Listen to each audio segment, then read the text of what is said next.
welcome back to my channel. So this is yet another special video because after a very long wait we have finally landed in Canada. So in this video I'll be sharing my travel experience with you all, how we booked the tickets, how we reached Canada finally. Before that I'll give you a gist about when we got the COPR and what happened afterwards. We got our COPR in January this year. And we had planned to come in April. So we had resigned from our jobs and all of that by March, and we booked tickets for April. But then COVID happened and all the commercial flights were cancelled by March, and then we had to reschedule our flight. So we had booked with Etihad first, so they allowed us to reschedule it to July, and we were waiting for commercial flights to slowly start operations again. But by June we got to know that commercial flights are not going to start anytime soon. So then we decided we'll have to take the Vande Bharat mission flights. We initially did not want to because we thought that is going to be very difficult. But then finally we had no choice. So we decided to book Vande Bharat flights. We tried to book through the Air India app once or twice. But then we understood soon enough that it's not going to be easy because the site was crashing, the app was crashing. So then we got in touch with a travel agency who said they can book a ticket for us on July 10th. And this happened on July 3rd. This means we had 1 week to pack everything we have, all our lives, into 6 bags and move to Canada, which was shocking and exciting at the same time. But we had to do. We had no other choice, and we started shopping and packing. So most of you might know, to reach Canada ideally from India, it takes around 19 to 20 hours in flight. So the highlight of our journey is that we'll take around 56 hours, that is around 2.5 days, to finally reach Toronto. So the schedule of our flights was like, from Kochi we'll be going to Mumbai. In Mumbai we have around 17 hours layover, that is overnight. And from Mumbai we'll be going to London, and in London around 18 hours layover. And from London we'll be going to Toronto. That was the schedule of our flight. When we told our friends about our flight schedule, some very supportive friends of ours told us that we'll never reach Canada in this manner. So this obviously made us more worried because we were already tensed about the whole travel. Anyway, on the day of our travel, I was just logging into Air India website, and what I see there is that there is a notification that says Air Canada travelers, passengers who have an overnight transit in the airport, in Heathrow Airport, cannot stay in the airport. That means you have to either exit, for which you need a UK visa or a transit visa, both of which we didn't have. So now we got all the more tensed. The next 3 to 4 hours was actually hell for us. We called everybody we know to give us a clarity on this issue, but nobody was able to help us because that notification had just come that day morning. Long story short, we anyway decided to go, keeping all the uncertainties in mind. The main reason for this is because our tickets were completely non-refundable and we had to pay a bomb for it. We finally reached Kochi International Airport at around 4 p.m. that day, and our flight was at 7 p.m. Once we got down at the airport, we saw few people standing there and wearing their PPE kits. So then we also decided to wear it before entering the airport. So we were wearing a gown that completely covered our dress, our body, and an N95 mask, gloves, and goggles. There was a shoe cover as well in the PPE kit, but we decided not to wear it. And wearing all this and along with 6 huge bags, we went to the entrance. At the entrance, they asked us for our Arogya Setu app, and they checked our temperature, and we had to show our boarding pass. Then we directly went to the Air India counter, checked in our bags, and moved to the gates. While going to the gates, we saw most people were wearing only the masks till then. everybody started wearing their PPE kits only before entering the flight. And we were feeling very suffocated and breathless at that point. The N95 mask was not, very easy to be with, and we decided to not wear the PPE kit the next day before entering the flight. At the airport, we were asked to fill few declaration forms which asked us for our final destination address, and also there were few questions regarding our health. Before boarding the flight, Air India crew came and gave us a face shield, a mask and gloves, but we were already wearing mask and gloves, so we just removed our goggles and wore the face mask. Once we boarded the flight, it was fine. It was a short flight, a 2.5 hour flight, but that itself seemed very difficult with the N95 mask, because breathing was very, very difficult, and we were feeling breathless and suffocated all throughout the flight.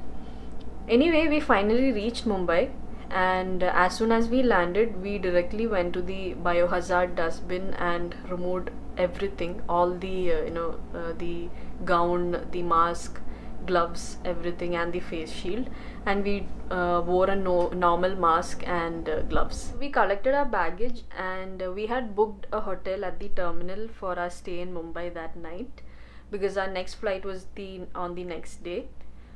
We went directly to the hotel for check-in, and the queue there was properly following the social distancing norms, and we checked in at the hotel, and it was a good room, and we could rest properly that night.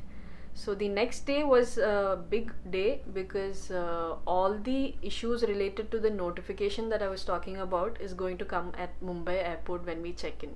We were not sure if they'll allow us to even board the flight, because we had a transit of around 17 hours in London, about which we didn't know what to do. So the next day, before checking in at Mumbai airport for our next flight to London, we got to know that we will have to show a hotel booking, a London hotel booking at Mumbai, in order for us to be allowed to check in at Mumbai.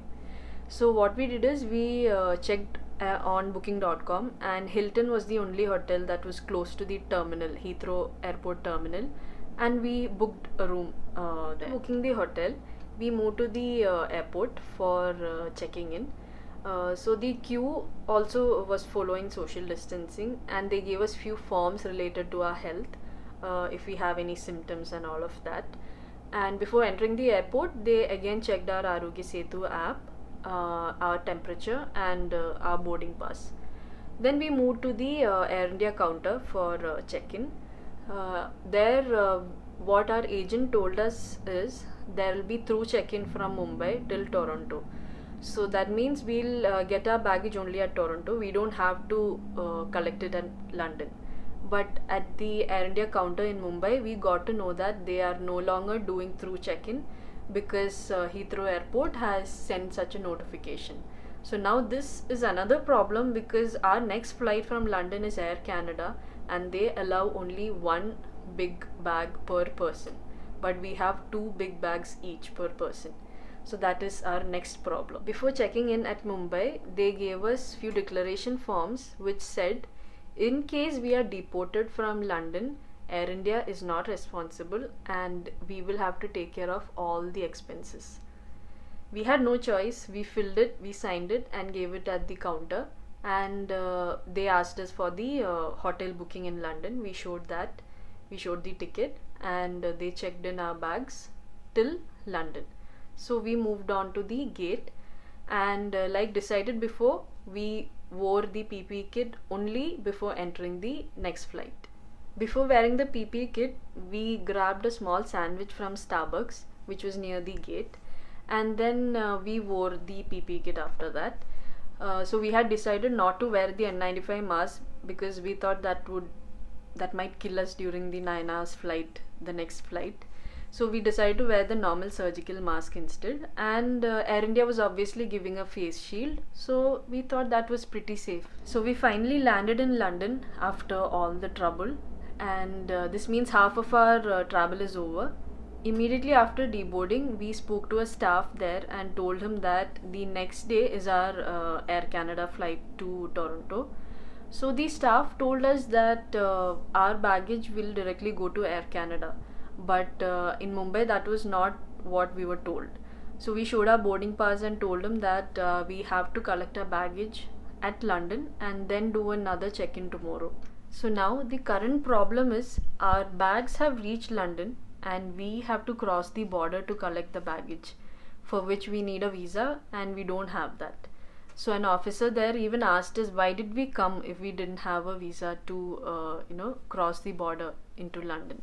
Anyway, he told us to fill the immigration form and speak to the immigration officer. At this point, we met few others who were in the same situation as us, and they helped us in various things at the airport. So we stood in the immigration queue and went along with the filled form. The immigration officer was very sweet, and we told him our situation and we showed the hotel booking as well. And he told us that he can give us a 24-hour exit entry to exit the airport with our baggage and come back the next day for our check-in at the Air Canada counter. So we happily collected our bags, and our new friends helped us with our bags because we had a lot. And we asked around as to how we can reach Hilton, and we got many wrong information, like we have to take a taxi or we have to take a public transport to reach Hilton. But we just exited the airport and we saw the Hilton's board. We just had to cross the road actually to reach Hilton. So then we went into the hotel and we checked. So now the next problem for the next day is if Air Canada will allow 2 bags per person. We had 2 big bags each. So at this point, even if Air Canada charges us for an extra baggage, we would happily pay it because we just wanted to reach Toronto at this point. We peacefully slept that night, and on the next day we moved to the airport for our final check-in. At the airport, it was all smooth. We went to the Air Canada counter. There was proper social distancing followed over there. And once we reached the counter, the Air Canada official told us that only 1 bag is allowed per person. So then we didn't argue. We knew this is going to happen, and they charged us $56 Canadian dollar per bag. But they did go around and ask their manager regarding this, if 2 bags are allowed. But then they came back to us and said only 1 bag will be allowed, and they charged us anyway. And then we moved on to the gate for check-in. At the London airport, what we noticed is that most people were wearing masks, but it was not a very serious environment. They were freely going around, and it actually had become the new normal in London. So then we moved towards the gate, and there I saw the Air Canada flight, and that was such a happy sight to see that flight finally. And there at the gate we noticed that only masks were compulsory at that airport. And so we decided not to wear the PPE kit. We wore the mask and gloves for this particular flight. Once we boarded the flight, the whole row was empty. Only 2 of us were there. So then and also there was in-flight entertainment, and food was served twice during the 8.5 hour duration of the flight. We watched around 2 to 3 films, and we comfortably landed in Toronto. One main thing to note is that we kept sanitizing our hands every half an hour on all 3 flights, and also PPE kits are not compulsory. It was us who decided that we'll buy the PPE kits and wear it for our own safety. Once we landed at Toronto airport, we were given few forms which asked us where we'll be doing our quarantine, 14 days of compulsory quarantine, and also few other declarations like symptoms, if we have any symptoms and all of that. Then we moved to the immigration counter, where the queue was very long. First of all, there were a lot of people, and also keeping the social distancing in mind, the queue went very long. We approximately stood in the queue for around 2 hours to finally reach the counter. At the counter, the immigration officer was very sweet, and he asked us for our landing paper, that is our COPR, and our passport. Along with that, he asked us where we'll be doing our quarantine. Just asked us, we didn't have to show any hotel booking or anything. And then he signed and sealed our COPR papers and told us welcome to Canada, and we are officially PR. So that was the only thing that was asked at the immigration counter. No more questions were asked. Before the immigration, there's another border control counter wherein they'll just verify with you what all you have in your bags, if you are carrying anything which is needed to be declared. So after the immigration, we went to collect the bags. We checked each belt for the our particular flight, but then we stood there for around 2.5 hours in the immigration queue. So by then I think lot of flights had come, and our bags were rotating around a belt for some Turkish Airlines. So a tip for first landers, if you are taking a lot of time in the immigration queue, just do check out every belt for your bags, because it might be in any belt. After collecting the baggage, if you have anything to declare or goods to follow, then you will have to go into another counter. If you do not have, then you can directly exit the airport. We had to declare few things, so we went into that counter. At that counter, they will ask you if you have cash more than 10,000 Canadian dollars. If you do have, then you will have to show them the demand draft or cash that you have.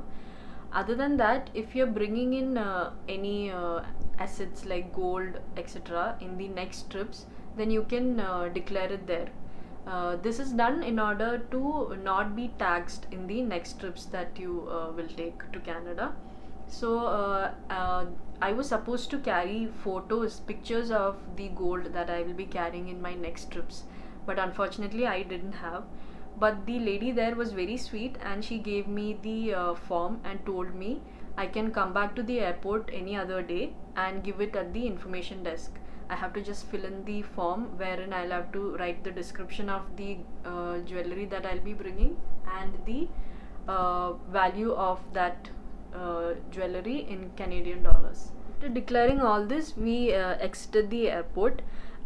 We had booked a hotel near the airport, and they were supposed to do a shuttle for us. But since we took a long time in the airport, their service was not available. So they told us to take a normal taxi from the airport, and they will pay for the taxi. So we took limo taxis that was right outside the airport, and we reached our hotel where we will be doing our quarantine for next 14 days. So right now we are at 4 Points by Sheraton, Mississauga, near to the airport, and we are doing our 14 days self-isolation here. And the staff, everybody here is very helpful and friendly, and they have made us very comfortable to do our self-isolation here. So let me show you the only part of Canada that we have seen for the past 12 days. This is the only view that we have seen, and this is 8 p.m. at night.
So guys, with this I come to the end of this video. This might be a little long, but so was our journey. and I did not want to cut short on any details because this might be really helpful for anybody who's using the Vande Bharat flights or any flights for that matter during COVID.